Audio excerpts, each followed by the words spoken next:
नमस्कार दोस्तों 2007 में उत्तर प्रदेश की मुख्यमंत्री रह चुकी मायावती 4 बार मुख्यमंत्री रही हैं।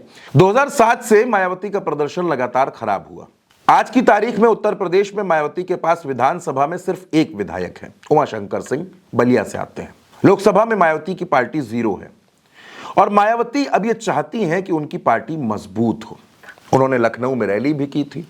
अब मायावती बहुजन समाज पार्टी को नए सिरे से मजबूत कर रही हैं और यही वजह है दोस्तों कि आजकल चाहे भाजपा के नेता हो, चाहे सपा के नेता हो, चाहे कांग्रेस के नेता हो, चाहे चंद्रशेखर की पार्टी के नेता हो, वो मायावती पर टिप्पणी करने से बच रहे हैं।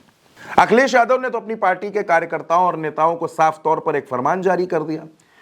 उन्होंने कहा कि मायावती के ऊपर किसी भी तरह की कोई भी अनर्गल टिप्पणी न करें, क्योंकि अखिलेश जानते हैं कि मायावती पर टिप्पणी करने का मतलब है दलित वोटर्स की नाराजगी मोल लेना। और ये वही दलित वोटर्स हैं जिन्होंने 2027 में बाजी पलटने का जो मादा है, जो दम है, वो उन्हीं के हाथों में है। सत्ता की चाबी है दलित वोटर्स के हाथों में।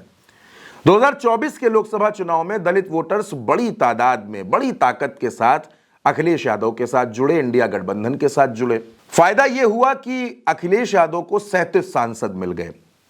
समाजवादी पार्टी का अब तक का सबसे बेहतर प्रदर्शन लोकसभा चुनाव 2024 में देखने को मिला। इंडिया गठबंधन 43 सीटों पर चुनाव जीत गया। अब अखिलेश जानते हैं कि मायावती के खिलाफ कोई टिप्पणी अगर हो गई तो उसका नुकसान हो जाएगा। कांग्रेस भी इस बात को जानती है और जानती भारतीय जनता पार्टी भी है कि मायावती पर टिप्पणी करने का नुकसान हो जाएगा। मायावती के बारे में अगर कुछ कहा गया, जो बात दलित समाज को खराब लग गई, तो उसका नुकसान हो जाएगा। आज की तारीख में उत्तर प्रदेश ही नहीं बल्कि देश के नेता भी मायावती पर टिप्पणी करने से पहले 100 बार सोच रहे हैं कि कहीं ऐसा ना हो कि कोई बात गलत निकल जाए और उसका नुकसान आगे आने वाले चुनाव में हो जाए। इसका रीजन है दोस्तों, क्योंकि मायावती जिस समाज से आती हैं, बहुजन समाज पार्टी जिस समाज की राजनीति करती है, वो उत्तर प्रदेश में 20% के आसपास है और 20% वोट एक बहुत बड़ा आंकड़ा है, बहुत बड़ा नंबर है। और वो भी वो मायावती जो 4 बार उत्तर प्रदेश के मुख्यमंत्री रह चुकी हैं, जो बहुजन समाज पार्टी की राष्ट्रीय अध्यक्ष हैं। इसीलिए इन दिनों तमाम जो मायावती के विरोधी हैं, तमाम जो विपक्षी हैं, वो मायावती पर टिप्पणी नहीं कर रहे, वो टिप्पणी करने से बच रहे हैं।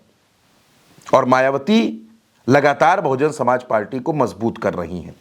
आपने देखा कि उन्होंने लखनऊ में रैली की और अब मायावती ग्रेटर नोएडा में रैली करने जा रही हैं, अपनी ताकत का एहसास कराने जा रही हैं। मायावती जानती हैं कि बहुजन समाज पार्टी को अगर मजबूत करना है तो मायावती से बड़ा चेहरा बहुजन समाज पार्टी के पास कोई नहीं। भले ही आकाश आनंद हैं, सतीश चंद्र मिश्रा हैं, विश्वनाथ पाल हैं, तमाम नेता हैं, लेकिन मायावती सुप्रीम लीडर हैं। दलित समाज अगर विश्वास करता है तो मायावती पर करता है। इसीलिए मायावती ने अपनी रणनीतियों में बदलाव किया है और मायावती की सक्रियता, मायावती की जो लगातार मायावती मीटिंग कर रही हैं, उसने उत्तर प्रदेश में बहुत से नेताओं को बेचैन कर दिया है। लेकिन बेचैन होने के बावजूद ये तमाम नेता मायावती पर टिप्पणी नहीं कर पा रहे हैं, क्योंकि वो जानते हैं कि बहन जी के बारे में कुछ भी अनाप शनाप कहना 2027 के चुनाव में बड़ा नुकसान कर जाएगा। इसी वजह से इन दिनों मायावती को लेकर हर नेता बहुत सजग और बहुत सतर्क हो चुका है।